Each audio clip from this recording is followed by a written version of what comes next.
شکریہ حنیف صاحب، مناب حکیم صاحب، ہم ضرور یہ کوشش کریں گے انشاءاللہ کہ آپ کے بتائے ہوئے چیزوں پر عمل کریں۔ آگے بڑھنے سے پہلے میں ڈاکٹر ساجد سید سے معافی چاہوں گا کہ میں نے شاید ساجد کے بدلے کہ ہوتے ہیں نا کہ زیادہ جب خوشی ہو جاتی ہے تب تھوڑی بہت غلطی ہو جاتی ہے، تو میں آپ سے معافی چاہوں، امید کرتا ہوں کہ آپ اس کو نظر انداز کریں گے۔ میں اب ڈاکٹر وقار انصاری سے گزارش کروں گا کہ وہ آ کر اپنی تقریر دیں۔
الحمد للہ رب العالمین والصلاة والسلام علی رسولہ الکریم، اما بعد، اعوذ باللہ من الشیطان الرجیم، بسم اللہ الرحمن الرحیم۔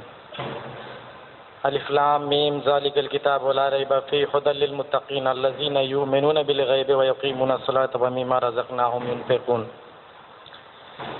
سورہ بقرہ کی اس کے بعد ایک دوسری آیت کا میں تلاوت کرنے کے بعد اپنی تقریر کا آغاز کروں گا انشاءاللہ، جو اس عنوان سے اور اس مجلس اور اس تقریب سے مناسبت رکھتی ہے۔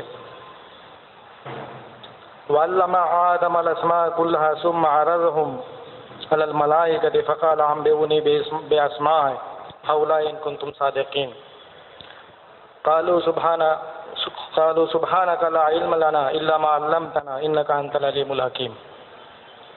محترم صدر مدرس، میرے بزرگ استاد ڈاکٹر کامران صاحب، میرے کلیگ ڈاکٹر ساجد، ڈاکٹر قیوم، دیگر معززین اکرام، السلام علیکم ورحمۃ اللہ وبرکاتہ۔ اللہ کا بہت بڑا احسان ہے کہ میں آپ لوگوں کے درمیان اس چیز کے لیے چنا گیا ہوں۔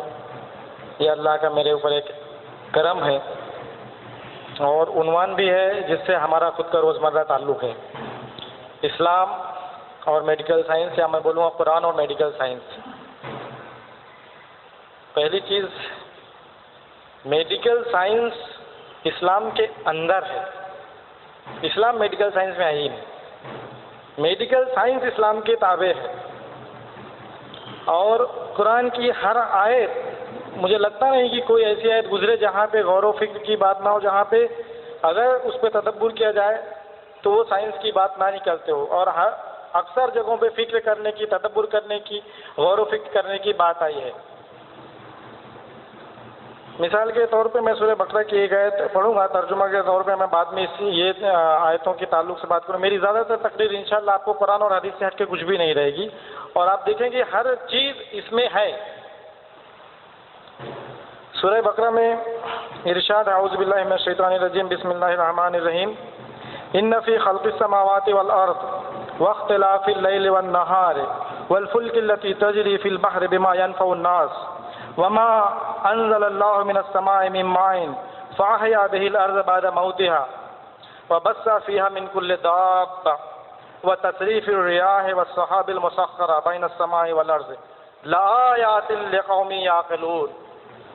بے شک زمین اور آسمان کی تخلیق میں، دن اور رات کے الٹ پھیر میں، اور وہ کشتیاں جو سمندر میں چلتی ہیں، جو لوگوں کو فائدہ پہنچاتی ہیں،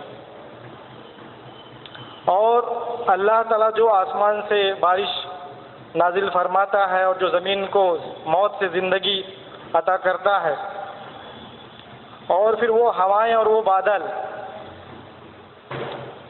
جو زمین اور آسمان کے بیچ میں ہیں، یہ سب میں غور و فکر کرنے والوں کے لیے بہت بڑی نشانیاں ہیں۔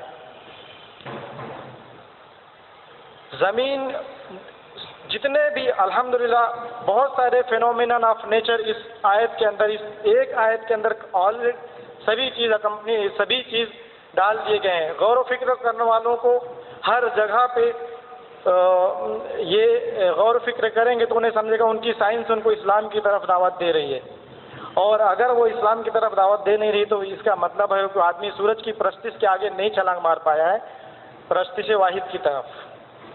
دوسری طرف اگر آپ قرآن میں دیکھیں گے، میرے خیال سے سورہ ذاریات کی آیت ہے یہ، وَفِي الْأَرْضِ آیَاتٍ لِّلْمُوقِنِينَ وَفِي أَنفُسِكُمْ أَفَلَا تُبْصِرُونَ۔ زمین میں تو چیزیں ہیں، بہت ساری آیات اور نشانیاں ہیں متقیوں کے لیے، للموقنین کے لیے، اور آپ کے اپنے نفس میں بھی نشانیاں ہیں۔ اگر آپ غور کریں تو اللہ کو پالیں گے، اگر آپ غور نہیں کریں اپنے نفس میں بھی تو آپ کو کچھ نہیں ملے گا۔ دوسری طرف آپ دوسری آیت دیکھیں گے، سنوریہم آیاتنا فی الآفاق وفی انفسہم، آپ کا اپنا وجود خود گواہی دے گا، آپ کی اپنے وجود کی سائنس، آپ کے اپنے وجود کی میڈیکل سائنس خود گواہی دے گی کہ اس کا بنانے والا کوئی اور نہیں، صرف اور صرف اللہ کی ذات ہے۔ سائنس اسلام کے تابع اس لیے ہے کہ میں نے پہلے میری تقریر کے آغاز میں ہی سورہ بقرہ کی دوسری آیت ہی تلاوت کیا تھا میں نے، ذالک الکتاب لا ریب فیہ ھدی للمتقین الذین یؤمنون بالغیب ویقیمون الصلاۃ ومما رزقناہم ینفقون۔ نماز اور صلاۃ کے پہلے ہی ہمیں آرڈر دیا جا رہا ہے کہ ایمان لانے والے لوگ تبھی اس قرآن سے اور تبھی اس اسلام سے فائدہ اٹھا پائیں گے جو غیب پہ ایمان رکھتے ہوں، اور ہماری سائنس ہم کو غیب پہ ایمان رکھنے کی اجازت نہیں دیتی۔ سائنس بتاتی ہے 1+1 2، 2+2 4، پانی ہے تو بہے گا، آگ ہے تو ہیٹ دے گی، لیکن اسلام اس کے اوپر ہے۔ آج سائنس کا وجود جو ہے وہ اس لیے ہے کہ فزیکل پرنسپلس جو ہیں، جو موجود ہیں کہ آگ حرارت دیتی ہے، کاپر الیکٹریسٹی کو کنڈکٹ کرتا ہے، واٹر کنڈکٹ کرتا ہے، لیکن وہی اسی جگہ پہ آپ لکڑی رکھ دیں گے وہ الیکٹریسٹی کا کنڈکشن نہیں کرے گا۔ یہ اصول کس نے بنایا؟ اس پہ غور و فکر تو کیجیے آپ، کیا لکڑی اپنے آپ بن گئی ہے، یا کاپر اپنے آپ بن گیا ہے، یا پانی اپنے آپ بن گئی ہے؟ کتنی بارہا یہ اصول توڑے گئے ہیں، اور یہ صرف مسلمانوں کے لیے نہیں ہے، غیر مسلموں میں، ہندوؤں کے لیے نہیں، کرسچنس کے لیے نہیں، جیوز کے لیے نہیں، ہر قوم کی تاریخ بتاتی ہے یہ اصول ٹوٹے ہیں۔ اس لیے یہ ذہن میں رکھنا ہے کہ سائنس کی آج عروج اور سائنس کی ترقی صرف اور صرف اللہ کے اس فکسڈ پرنسپل پہ ہے جو فزکس میں موجود ہیں۔ اگر خدا نخواستہ یہ اصول فکس اللہ تعالیٰ نے ہمارے لیے نہیں کیے رہتے تو شاید ہماری ترقی بھی سائنس میں ترقی نہ ہو چکی رہتی تھی۔ کئی ایک مثالیں میں اس حوالے سے دوں گا، اور ہر قوم کے تعلق سے میں ایک مثال دیتا ہوں کہ ہر قوم کو سوچنے کی ضرورت ہے کہ سائنس کے پیدا کرنے والے کو جانے، سائنس کی ترقی میں کس ہستی کا رول سب سے زیادہ ہے، ہمارے اپنے ذہن کا رول زیادہ ہے یا ہمارے ذہن بنانے والے کا رول زیادہ ہے؟ مثال کے طور پہ سورہ بقرہ میں جب میں نے کہا غیب پہ ایمان لانا ضروری ہے، وہ اسی زمن میں نے بولا تھا، اور اس زمن میں ایک سائنس کے مشہور چین کے مشہور فلاسفر کا بیان ہے کہ وہ حقائق جو آپ کی نظروں سے نہیں دیکھے جاتے اور وہ حقائق جو آپ کے کانوں سے سنے نہیں جا سکتے، اس سے زیادہ سرٹن کچھ نہیں ہے۔ آپ سوچ رہے ہوں کہ جب تک ثبوت نہیں دو گے میں نہیں مانوں گا، لیکن اس سے زیادہ بڑھ کے حقائق وہ جو آپ کی نظروں سے بھی نہیں دیکھے جاتے، وہ سب سے زیادہ حقائق ہیں، اور وہ اس آیت کی میرے خیال سے بہت بہترین تشریح ہے۔ میں اگزامپل دوں گا فرسٹ جیوز میں، حضرت عزیر علیہ السلام کا واقعہ آپ لیجیے، قرآن کے حوالے سے میں بات کر رہا ہوں۔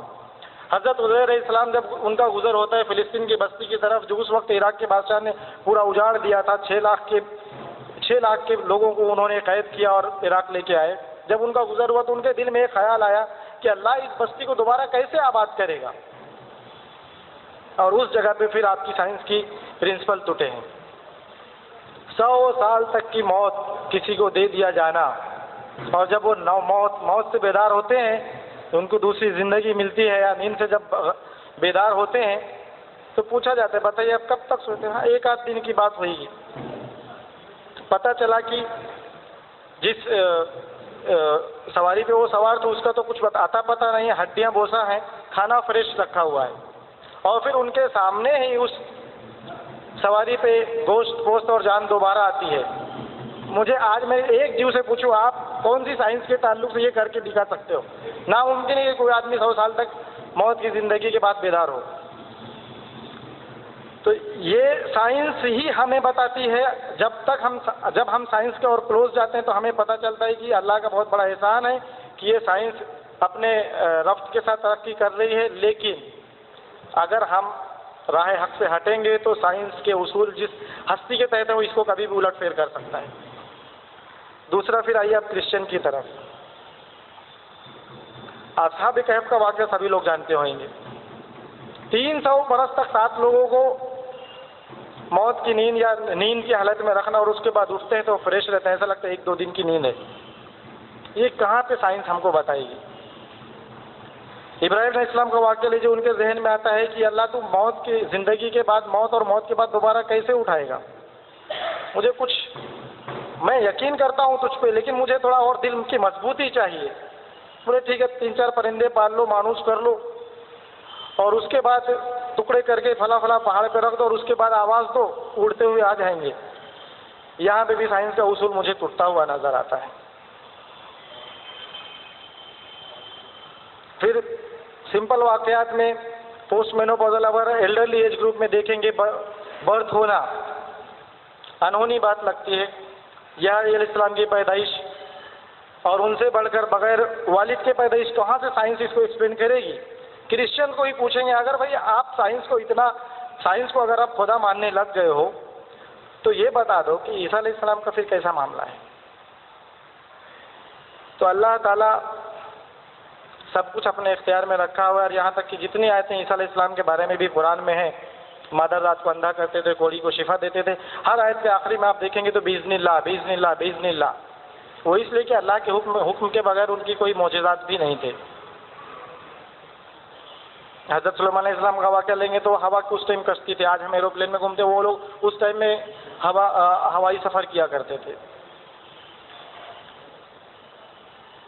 اور آج سائنس کی جتنی ترقی ہے یہ تو اللہ تعالیٰ نے انسان کے ذہن میں انسان کی تخلیق سے پہلے ہی ڈال دیا تھا، اور یہ انسان کے تخلیق کے وقت ڈالنے کے بعد ہی فرشتوں کو سجدہ کرنے کو بولا گیا۔ اسی لیے میں نے جو آیت شروعات میں پڑھی تھی کہ آدم علیہ السلام کو یہ نالج پہلے دی گئی ہے، اور وقت کے ساتھ آدمی اس پہ ترقی کرتے ہوئے آ رہا ہے، اور ایک وقت آئے گا کہ آدمی انتہا کو، اس نالج کی انتہا کو پہنچے گا، اور نالج کی انتہا پھر یہ دنیا کا یہ اختتام ہوگا۔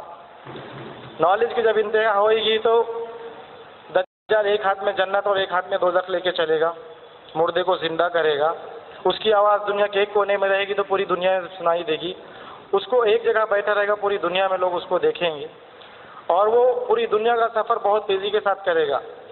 یہ سائنس کی انتہا ہے، اور یہ بھی اللہ کی دین ہے کہ دجال کے اپنے اختیار میں کچھ نہیں، یہ تو اللہ نے اس کو دیا ہے، اور وہ سائنس کی اختتام، سائنس کی انتہا رہے گی وہ۔